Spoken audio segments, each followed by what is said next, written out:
Pernahkah kamu mengalami malam yang tampak biasa, tapi tanpa kamu sadari, malam itu perlahan mengubah segalanya dalam hidupmu? Aku tidak pernah berpikir satu malam bisa membawa arti baru. Malam di mana aku hanya ingin pulang dan beristirahat, tapi ternyata justru menjadi awal dari sesuatu yang tak pernah aku duga. Namaku Arga, usiaku 25 tahun. Aku baru 2 bulan bekerja di sebuah bengkel kecil di daerah Sukasari, tak jauh dari pasar tradisional. Tempatnya sederhana, hanya ada 4 petak ruang dengan atap seng yang kalau hujan bunyinya bisa menenggelamkan suara orang bicara. Tapi bagi kami para pekerja, itu bukan cuma bengkel. Itu tempat berteduh, tempat bercanda, tempat merasa berguna. Hari itu panjang, sejak pagi motor datang tak henti-henti. Tanganku kotor oleh oli, kuku hitam, dan napas bercampur debu jalanan. Namun aku senang, karena setiap kerja keras berarti ada nasi di piring esok hari. Menjelang sore, langit mendung, lalu turun hujan deras. Suara gemericik air jatuh di atap seng membuatku terdiam sejenak. Entah kenapa, setiap kali hujan, aku selalu merasa tenang tapi juga sedikit sendu.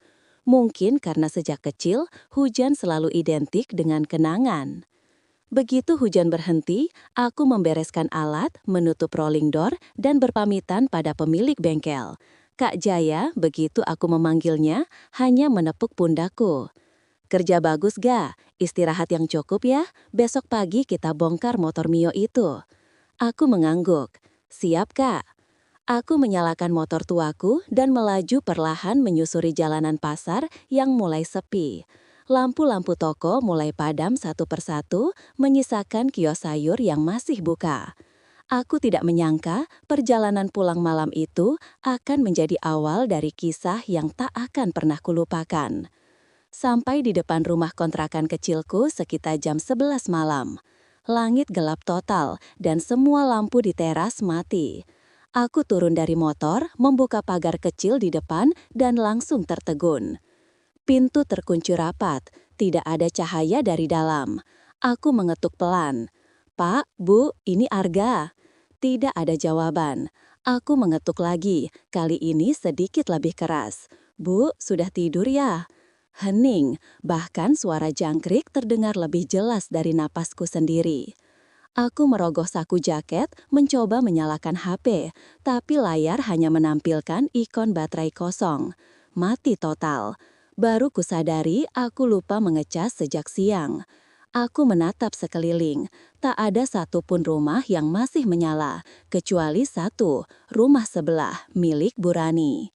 Atau lebih tepatnya, Mbak Rani. Begitu aku biasa memanggilnya. Aku masih ingat pertama kali bertemu Rani, beberapa minggu setelah aku pindah ke kontrakan ini. Dia tinggal sendirian di rumah kecil dengan taman mungil di depan. Rambutnya hitam panjang, tapi selalu diikat sederhana. Wajahnya tenang, suaranya lembut, dan setiap kali tersenyum, entah kenapa, aku merasa suasana jadi lebih hangat. Dia janda muda. Suaminya meninggal 2 tahun lalu karena sakit. Sejak itu, dia hidup sendiri, mengajar anak-anak kecil di rumahnya, les menulis dan membaca katanya. Kadang dari bengkel aku melihat anak-anak keluar dari rumahnya sambil tertawa. Tapi begitu malam datang, rumah itu kembali sunyi. Dan malam ini, hanya rumah itulah yang masih menyalakan lampu. Sementara rumahku gelap gulita, pagar terkunci dari dalam, dan aku berdiri di luar dengan tas kecil dan jaket yang sudah tak bisa menahan dingin. Aku berpikir mau ke pos ronda saja, tapi jaraknya lumayan jauh, dan tubuhku rasanya sudah mau roboh.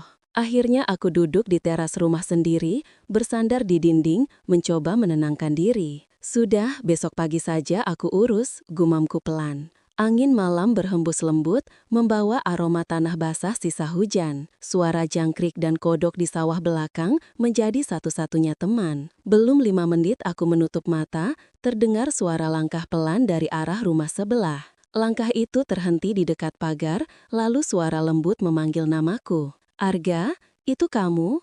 Aku spontan membuka mata dan menoleh. Di balik pagar, berdiri sosok perempuan dengan senter kecil di tangannya. Cahaya putih senter itu menyorot wajahku dan aku langsung mengenalinya. Iya Mbak Rani, kok kamu di luar, belum tidur? Tanyanya. Aku tersenyum kikuk. Rumah dikunci dari dalam, Mbak. Keluarga mudik, aku baru tahu. Rani menatapku cukup lama, lalu menghela napas pelan. Wajahnya terlihat teduh, tapi sorot matanya memancarkan empati yang sulit dijelaskan. Ya ampun, kamu nggak bisa masuk dong. Iya Mbak, tapi nggak apa-apa. Aku mau tidur di teras aja. Dia diam sebentar, seperti menimbang sesuatu. Lalu tersenyum lembut. Nanti malah masuk angin. Rumahku kosong, cuma aku sendiri. Tidur aja di ruang tamu, nggak usah sungkan. Aku menggeleng cepat. Wah, nggak enak, Mbah. Takut dikira orang macam-macam. Dia tertawa kecil. Orang siapa? Udah malam gini. Lagian aku tahu kamu anak baik, aku percaya. Ada nada lembut di balik suaranya yang bikin dada hangat. Entah kenapa, dari caranya bicara, aku merasa dia bukan cuma kasihan.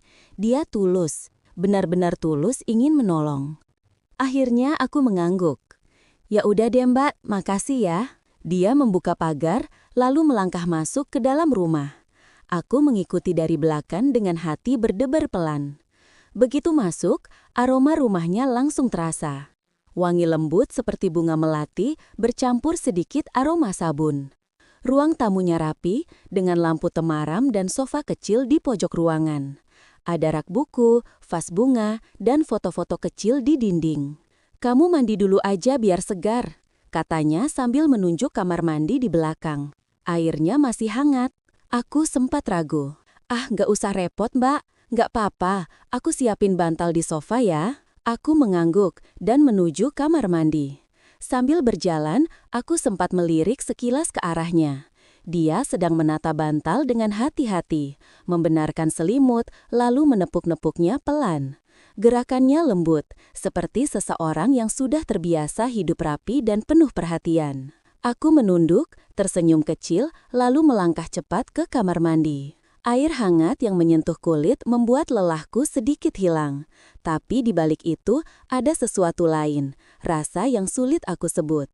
Mungkin nyaman, mungkin haru. Saat aku keluar, Mbak Rani sudah duduk di kursi dekat jendela sambil membawa 2 gelas teh hangat. Wajahnya terlihat teduh di bawah cahaya lampu kuning. Dia menatapku dan tersenyum kecil. Minum dulu biar badan enak, katanya. Aku duduk di sofa, menerima gelas itu dengan hati-hati. Wangi jahe dan kayu manis langsung memenuhi ruangan. Hangatnya mengalir dari tenggorokan sampai ke dada. Makasih ya Mbak, aku jadi ngerepotin. Nggak usah bilang gitu. Justru aku senang ada teman ngobrol malam ini. Aku tertawa pelan. Maksudnya? Biasanya sepi banget. Udah 2 tahun sendiri Arga. Kadang kangen aja ada suara di rumah ini. Aku diam. Tak menyangka kalimat sederhana itu bisa terdengar begitu jujur dan dalam. Aku menatap wajahnya, lembut, teduh, tapi menyimpan kesepian yang panjang. Kalau gitu malam ini aku jadi tamu yang tepat ya Mbak, kataku mencoba bercanda. Dia tersenyum, tapi senyumnya bukan tawa. Lebih seperti kelegaan kecil. Mungkin iya, kadang Tuhan ngirim orang di waktu yang paling pas. Kalimat itu menancap di hati. Aku tidak menjawab, hanya menatap uap teh yang perlahan naik ke udara. Entah kenapa, malam itu terasa hangat meski di luar angin masih berhembus dingin. Malam semakin larut. Jam di dinding menunjukkan pukul 00.47. Hujan yang tadi reda kini tinggal gerimis halus membasahi dedaunan di taman kecil depan rumah. Dari jendela, lampu jalan memantulkan cahaya kekuningan yang lembut. Aku dan Rani masih duduk di ruang tamu. Teh di gelas kami sudah mulai dingin, tapi suasana di antara kami justru semakin hangat. Kami bicara tentang hal-hal kecil, tentang anak-anak yang dia ajar, tentang masa kecilku di kampung, bahkan tentang kenangan masa lalu yang sulit dihapus. Dulu suamiku suka hujan, katanya tiba-tiba, dengan nada pelan. Katanya, suara hujan itu bikin orang jujur. Karena saat hujan, gak ada yang bisa sembunyiin perasaan. Aku terdiam mendengarkan. Matanya menatap keluar jendela, seolah berbicara dengan masa lalu yang belum sepenuhnya pergi.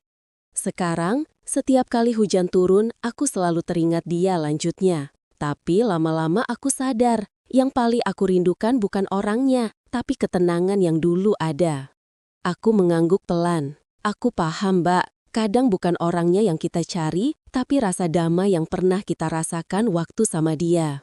Dia menatapku, kali ini agak lama. Ada sesuatu di matanya, mungkin kagum, mungkin lega, mungkin hanya keakraban baru yang belum bisa dinamai. Kamu ngomongnya bijak banget, Gak? Kukira anak bengkel cuma bisa betulin motor. Aku tertawa kecil. Kalau urusan hati juga sering rusak, Mbak. Cuma bedanya gak ada spare partnya. Dia ikut tertawa, lembut tapi tulus. Dan entah kenapa, tawa itu terdengar seperti musik paling tenang di malam itu. Beberapa menit berlalu dalam keheningan nyaman. Aku melihat Rani berdiri, mengambil selimut dari kamar, lalu menaruhnya di sandaran sofa tempat aku akan tidur nanti. Ini selimutnya, Gak? Aku taruh di sini ya. Makasih, Mbak. Dia mengangguk, lalu menatapku sebentar. Kalau lapar nanti, di dapur masih ada pisang goreng. Gak banyak sih, tapi lumayan buat ganjal perut. Wah, serius, Mbak? Aku kira udah gak ada makanan. Hahaha, aku suka goreng banyak. Gak tahu kenapa, seneng aja kalau dapur berasap. Aku tertawa kecil. Hahaha, kalau urusan hati juga sering rusak, Mbak. Cuma bedanya gak ada spare partnya. Dia ikut tertawa, lembut tapi tulus. Dan entah kenapa, tawa itu terdengar seperti musik paling tenang di malam itu. Beberapa menit berlalu dalam keheningan nyaman. Aku melihat Rani berdiri, mengambil selimut dari kamar, lalu menaruhnya di sandaran sofa tempat aku akan tidur nanti. Ini selimutnya, Gak? Aku taruh di sini ya. Makasih, Mbak. Dia mengangguk, lalu menatapku sebentar. Kalau lapar nanti, di dapur masih ada pisang goreng. Gak banyak sih, tapi lumayan buat ganjal perut. Wah, serius, Mbak? Aku kira udah gak ada makanan. Aku suka goreng banyak. Gak tahu kenapa, seneng aja kalau dapur berasap. Aku tertawa kecil. Berarti kalau aku lapar nanti, aku ke dapur aja ya? Iya, asal jangan nyalain kompor. Takut kebakaran. Kami tertawa bersamaan. Dan di sela tawa itu, aku menangkap sesuatu yang hangat di matanya. Perasaan nyaman yang tumbuh tanpa rencana. Beberapa jam kemudian, dia pamit ke kamar. Aku masih di sofa, tapi belum mengantuk. Entah kenapa, aku justru menikmati sunyi malam itu. Lampu ruang tamu masih menyala lembut, suara hujan di luar seperti irama pelan yang menenangkan. Aku memejamkan mata, tapi pikiran malah melayang ke banyak hal, terutama tentang Rani. Dia perempuan yang aneh dalam arti baik. Dari cara bicaranya, aku tahu dia bukan orang yang mudah membuka diri. Tapi malam ini, dia seperti melepaskan sebagian beban yang selama ini disimpan sendiri. Dan aku, entah bagaimana, merasa diberi kepercayaan untuk mendengarnya. Mungkin karena aku juga tahu rasanya sendiri, rasanya jadi seseorang yang gak punya siapa-siapa untuk mendengar cerita. Aku hampir tertidur ketika mendengar suara langkah pelan dari arah dapur. Awalnya kukira tikus, tapi kemudian terdengar suara sendok jatuh. Aku bangkit pelan, berjalan ke arah suara itu. Ternyata Rani. Dia berdiri di dapur, mengenakan daster sederhana warna biru muda, rambutnya terurai sebagian. Dia sedang mengambil air minum, tapi gelasnya hampir terjatuh. Wah, Mbak, kaget aku. Kukira maling, kataku setengah berbisik. Dia menoleh dan tertawa pelan. Maaf, aku haus. Kamu belum tidur? Belum bisa, mungkin karena teh jahenya. Salahku dong kasih kamu minuman berenergi jam segini, candanya. Aku duduk di kursi dapur dan dia ikut duduk di seberang. Kami diam beberapa saat, hanya mendengar suara hujan di luar. Gah, katanya pelan. Kamu pernah kehilangan seseorang yang kamu sayang banget? Pertanyaan itu membuatku menatapnya lama. Lalu aku menarik nafas dalam. Pernah, Ibu, waktu aku masih SMA. Dia menatapku dengan mata yang lembut. Kamu dekat sama beliau? Banget. Dia yang ngajarin aku tentang sabar, tentang gak nyerah. Tapi waktu sakit, aku gak sempat pulang. Aku lagi kerja di luar kota. Aku berhenti sebentar, menelan ludah. Sejak itu, setiap kali hujan turun, aku selalu ingat hari aku nerima kabar itu. Hujan deras banget waktu itu. Rani diam, Tapi air matanya jatuh perlahan tanpa suara. Mungkin karena kisah kami sama-sama berbau kehilangan. Kami menatap satu sama lain tanpa kata, tapi saling mengerti. Ternyata hujan bisa nyimpen banyak cerita ya ga, katanya akhirnya. Bisa bikin orang ingat, tapi juga bisa bikin orang mulai lagi. Aku mengangguk. Mungkin karena hujan itu tentang kesempatan. Tentang sesuatu yang bisa tumbuh lagi, kalau kita mau sabar nunggu. Dia tersenyum, pelan tapi indah. Kamu ngomong kayak gitu bikin aku tenang. Aku menunduk, tersipu sedikit. Aku juga tenang, Mbak. Gak tahu kenapa. Suasana jadi hening lagi. Tapi kali ini bukan karena canggung, justru karena kami berdua merasa nyaman dalam diam. Jam menunjukkan pukul 2.12. Dia berdiri, menaruh gelas di wastafel. Udah malam banget gak? Tidur ya? Besok kamu kerja lagi kan? Iya mbak, makasih udah mau dengerin aku curhat malam-malam gini. Sama-sama, kadang aku juga butuh seseorang buat dengerin. Dia tersenyum, lalu berjalan ke arah kamarnya. Sebelum masuk, dia menoleh sebentar. Gak? Iya mbak, makasih udah gak bikin malam ini sepi. Dia mengucapkannya lirih, tapi cukup untuk membuat jantungku berdetak sedikit lebih cepat. Aku hanya bisa menjawab pelan, aku juga makasih mbak, udah mau percaya. Dia tersenyum, lalu menutup pintu perlahan. Aku kembali ke sofa, menatap langit-langit, dan entah kenapa bibirku membentuk senyum kecil. Aku sadar malam ini bukan malam biasa. Ada sesuatu yang berubah di dalam diriku. Mungkin kecil, tapi nyata. Rasa hangat yang muncul tanpa rencana, rasa yang datang dari keheningan, dari dua orang yang saling memahami luka masing-masing. Dan di tengah suara hujan yang terus turun, aku tahu, malam ini baru saja menanam benih yang belum tahu akan tumbuh menjadi apa. Aku terbangun karena sinar matahari yang menembus tirai jendela. Rasanya hangat di kulit, tapi juga agak asing. Biasanya aku bangun lebih pagi dari ini. Jam dinding menunjukkan pukul 7.30. Suara ayam berkokok terdengar samar dari kejauhan bersamaan dengan aroma wangi kopi yang menyeruak dari dapur. Aku bangkit perlahan dari sofa, masih sedikit linglung. Tubuhku pegal, tapi ada rasa ringan di dada. Entah kenapa pagi ini terasa berbeda. Dari dapur, terdengar suara sendok beradu dengan gelas, diikuti suara perempuan bersenandung kecil. Aku tersenyum, suara itu milik Rani. Pagi mbak, sapaku pelan sambil berdiri di ambang pintu dapur. Rani menoleh, tersenyum lembut. Rambutnya digelung seadanya, wajahnya tanpa make up, tapi justru terlihat lebih tenang. Di atas meja ada 2 cangkir kopi dan beberapa potong roti bakar. Pagi gak, maaf ya, aku lupa bangunin kamu. Kamu tidur nyenyak banget. Hehe, kayaknya udah lama gak tidur senyenyak itu mbak. Dia tersenyum sambil menuang kopi ke gelasku.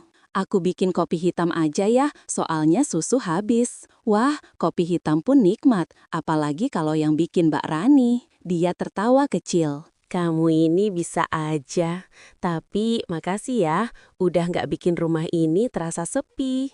Aku duduk di kursi kayu dekat jendela, menikmati aroma kopi. Dari luar, sinar matahari pagi menembus dedaunan, membuat bayangan bergerak di lantai. Suasana rumah itu sederhana, tapi damai sekali. Kamu nggak kerja hari ini? Tanya Rani. Kayaknya enggak mbak, bengkel libur setengah hari. Tapi siang mungkin aku kesana bentar, bantu beresin motor pelanggan. Wah, rajin banget kamu. Anak sekarang jarang loh yang mau kerja sepagi itu.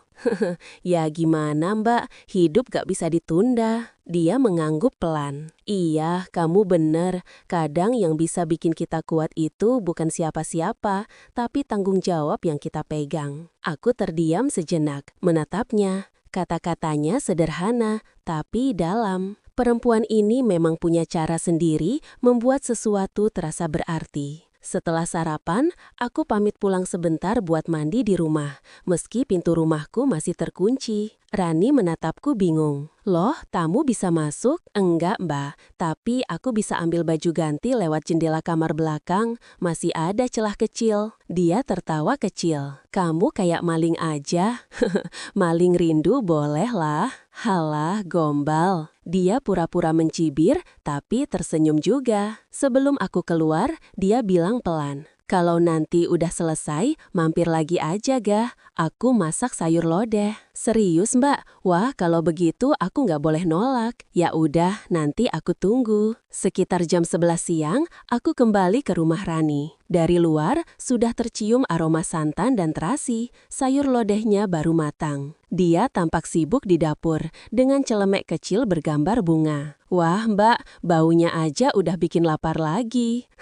Sabar, bentar lagi matang. Kamu bawa nasi? Bawa dong, masa numpang makan gak bawa apa-apa? Dia tersenyum puas. Kami makan siang bersama di ruang makan kecil. Sambil makan, kami ngobrol ringan tentang banyak hal, tentang pekerjaanku di bengkel, tentang anak-anak tetangga yang suka main di depan rumah, sampai soal bunga melati yang tumbuh di halaman belakangnya. Setiap kata yang keluar dari mulut Rani terasa pelan dan terukur, tapi juga jujur. Dia seperti perempuan yang terbiasa menyimpan banyak hal di dalam hati. Kamu tahu Gah, katanya sambil menatap luar jendela. Aku dulu suka banget masak buat orang lain, tapi setelah suamiku nggak ada, aku jarang banget masak banyak. Kenapa Mbak? Entah, mungkin karena masakan tanpa orang yang menikmatinya terasa hambar. Tapi hari ini rasanya beda.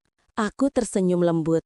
Mungkin karena sekarang ada yang ikut makan, Mbak. Dia menatapku lama. Mungkin satu kata itu keluar pelan, tapi suaranya terdengar seperti doa kecil. Hari itu berlalu begitu saja. Kami menghabiskan waktu di teras, berbincang tentang hal-hal sederhana. Kadang aku bantu memperbaiki lampu taman, kadang dia buatkan teh. Setiap kali aku hendak pulang, dia selalu berkata, "Besok mampir lagi ya, Gak?" Dan aku selalu menjawab, "Kalau Mbak nggak bosan, pasti aku datang." Begitu seterusnya. Hari berganti hari, dan tanpa sadar, kehadiranku sudah menjadi bagian dari keseharian Rani. Dia mulai terbiasa menyapaku dari jendela ketika aku lewat sepulang kerja. Kadang aku datang hanya untuk bantu nyapu halaman atau memperbaiki genteng bocor. Tapi di balik semua itu, ada sesuatu yang lebih dari sekedar bantuan.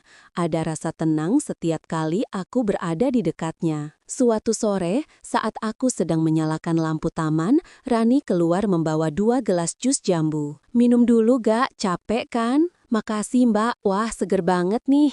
Kami duduk di bangku taman. Langit sore berwarna jingga, daun-daun menari di tiup angin. Suasana begitu damai, sampai aku hampir lupa kalau hari hampir gelap. "Kamu tahu nggak, Gak?" katanya sambil menatap langit. "Dulu aku nggak suka sore, karena setiap sore aku selalu merasa sendirian. Tapi sekarang rasanya nggak semengakutkan itu lagi." Aku menatapnya, tersenyum. "Berarti sore udah punya makna baru sekarang." "Mungkin iya, mungkin karena ada kamu yang suka lewat depan rumah tiap sore." Aku tertawa pelan, tapi di dalam dada ada getaran yang sulit dijelaskan. Dia mengatakannya sambil tersenyum, tapi matanya penuh kehangatan. "Mbak," kataku pelan. Kalau aku bilang aku senang bisa kenal Mbak Rani, apa itu aneh?" Dia menatapku lama, lalu tersenyum tanpa suara. "Gak aneh sama sekali, Gak. Aku juga senang kamu datang malam itu." Kami sama-sama terdiam. Sore semakin gelap, burung-burung kembali ke sarang, dan angin membawa aroma tanah basah. Malam itu sebelum pulang, aku berpamitan di depan pagar. "Mbak, aku pulang dulu ya." "Iya Gak, hati-hati di jalan." Aku sempat ragu sebelum melangkah. "Mbak, ya, kalau misalnya aku nggak datang besok, Mbak bakal nyariin nggak?" Dia tersenyum kecil. "Aku nggak tahu, tapi mungkin iya. Rumah ini udah terlalu sepi kalau nggak dengar suara kamu." Aku hanya bisa tersenyum, lalu mengangguk pelan. "Kalau gitu, besok aku pasti datang lagi." Dan malam itu, aku pulang dengan langkah ringan. Entah kenapa, dunia terasa sedikit lebih hangat, lebih hidup. Mungkin karena aku tahu ada seseorang yang menunggu, dan aku tak lagi sekadar berjalan pulang, tapi menuju tempat yang mulai terasa seperti rumah. Sudah hampir 2 minggu sejak malam pertama aku menumpang tidur di rumah Bu Rani. Waktu berjalan pelan, tapi setiap harinya terasa istimewa. Ada rutinitas kecil yang tanpa sadar menjadi kebiasaan. Setiap pagi aku melewati rumahnya saat berangkat kerja. Kadang dia sudah di halaman, menyapu sambil menyapa dengan senyum lembut. Pagi, Ga. Pagi, Mbak. Kopinya udah diminum? Udah dong, tinggal kamu yang belum sarapan. Dan setiap kali aku pulang sore hari, aku selalu melihat lampu terasnya menyala lebih dulu dari rumah-rumah lain. Entah kenapa, lampu itu selalu seperti tanda bahwa ada seseorang yang menunggu meski tanpa berkata. Hari itu, hujan turun lagi. Langit abu-abu, angin membawa aroma tanah basah. Di bengkel, aku sempat melamun lama sambil mendengar rintik di atap seng. Setiap kali hujan turun, pikiranku selalu kembali ke malam itu. Malam saat aku mengetuk pagar rumah Rani. Aku sadar kalau bukan karena kejadian kecil itu, mungkin aku masih menjalani hari-hari tanpa arah. Masih pulang ke rumah gelap, makan sendirian, tidur sendirian, bangun tanpa semangat. Tapi sejak malam itu, ada sesuatu yang berubah. Aku mulai merasa hidup lagi.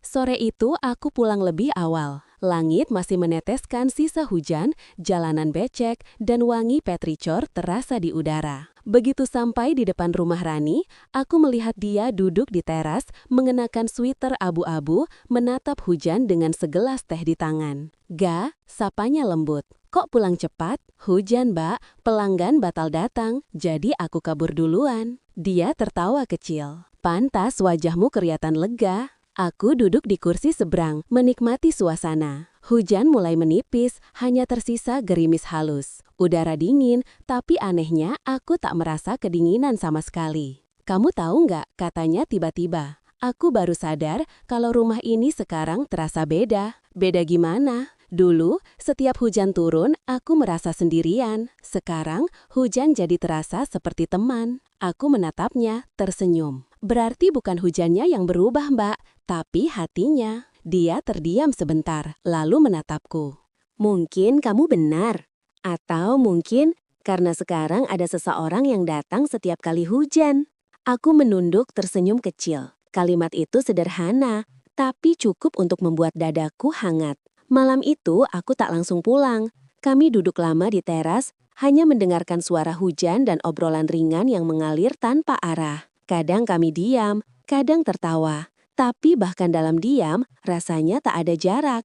Gak, katanya pelan. Kamu pernah mikir nggak, kenapa orang bisa datang di waktu yang tepat? Maksudnya, kadang Tuhan gak kasih kita yang kita minta, tapi kasih kita seseorang yang bikin kita belajar bersyukur. Aku terdiam, kalimatnya menembus hati. Mungkin karena itu juga aku ketemu kamu, Mbak, kataku jujur. Bukan karena aku nyari, tapi karena aku butuh. Dia menatapku lama. Ada air bening di sudut matanya, tapi senyumnya tetap hangat. Terima kasih, Gak. Udah datang waktu rumah ini paling sepi. Makasih juga, Mbak. Udah bukain pagar waktu aku paling gak tahu harus kemana. Hujan berhenti sekitar jam 9 malam. Aku membantu Rani menurunkan pakaian dari jemuran dalam rumah. Setiap gerakannya tenang, lembut, penuh kebiasaan yang menenangkan. Tiba-tiba aku sadar, selama ini aku gak cuma datang karena kasihan atau kebetulan. Aku datang karena merasa damai di sini. Dan damai itu datang dari seseorang, dari Rani. Aku ingin bilang sesuatu malam itu, tapi lidahku keluh. Ada banyak kata di kepala, tapi semuanya seperti menolak keluar. Akhirnya aku hanya berkata pelan, Mbak, boleh aku jujur? Boleh. Aku gak tahu sejak kapan, tapi aku selalu nunggu waktu pulang. Karena cuma di sini aku merasa diterima. Dia menatapku tanpa bicara lama sekali. Lalu dengan suara hampir berbisik, dia menjawab, aku juga nunggu kamu, Gak. Tapi bukan karena sepi, karena kamu bikin aku merasa hidup lagi. Kami sama-sama tersenyum, tanpa kata. Hanya tatapan yang menyimpan banyak makna. Beberapa minggu berlalu setelah malam itu, aku tetap bekerja, tetap sibuk di bengkel, tapi setiap kali pulang, langkahku selalu menuju rumah Rani dulu sebelum ke rumahku sendiri. Kadang hanya 15 menit ngobrol di teras, kadang hanya menyalakan lampu taman, tapi itu sudah cukup. Warga sekitar mulai memperhatikan tentu saja. Tentu saja, Ada yang mulai bertanya-tanya, tapi Rani menanggapinya dengan tenang. Danu cuma bantuin aku. Dia udah kayak adik sendiri, katanya suatu kali di warung. Dan aku tahu, kata-kata itu jujur, tapi juga melindungi. Aku nggak kecewa. Karena yang kami punya bukan hubungan yang butuh pengakuan, cukup saling paham. Suatu sore, aku datang dengan membawa sesuatu di tangan, pot kecil berisi bibit melati. Rani sedang duduk di taman belakang. "Mbak, aku bawain ini." "Wah, melati?" "Iya, biar halaman belakang makin wangi, tapi harus disiram tiap pagi." Dia tersenyum lembut. "Melati itu bunga kesukaan suamiku dulu," katanya pelan. Aku hampir menyesal, tapi dia melanjutkan. "Tapi gak apa-apa, sekarang mungkin waktunya aku punya kenangan baru." Aku ikut tersenyum. Kami menanamnya bersama. Tanah lembab, tangan kami kotor, tapi hati kami bersih dari beban. Saat selesai, dia berkata pelan, "Kamu tahu gak, melati itu kuat. Dia tumbuh di tanah apapun, tapi tetap wangi. Mungkin kita juga harus belajar dari itu." Aku hanya mengangguk, menatap bibit kecil itu. Entah kenapa, aku merasa melati itu seperti lambang dari kami. Sederhana, tapi tumbuh di waktu yang tak direncanakan. Malamnya, sebelum aku pulang, Rani menatapku di teras. "Gak, iya mbak, kalau nanti kamu gak sempat datang beberapa hari gak apa-apa, aku gak mau kamu capek."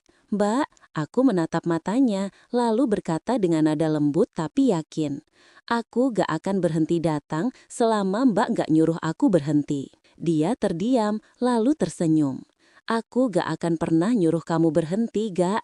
Dan malam itu, kami berdua tahu, tak perlu kata cinta untuk memahami apa yang sedang tumbuh di antara kami.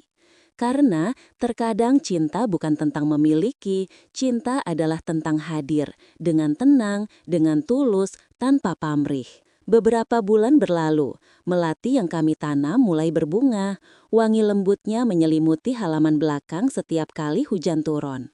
Dan setiap kali aromanya terbawa angin, aku selalu teringat malam pertama aku mengetuk pagar rumahnya. Sebuah malam sederhana yang mengubah segalanya.